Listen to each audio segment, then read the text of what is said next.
คนโอหันทุกคนว่าจะบุกทุกคนซ่าเอกกำลังยางมาเนาะกำลังกินโตอย่าซุบยาก้อน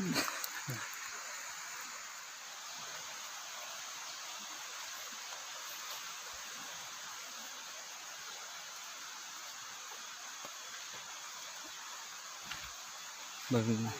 พื้นที่หอม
สายบุญสู้หัวหน้าทีมสำรวจ3เนาะกำลังรับมีดอยู่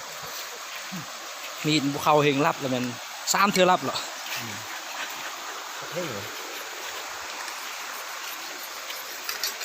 รู้สึกว่าที่โบแมนรับมันเข่ารับมันขาว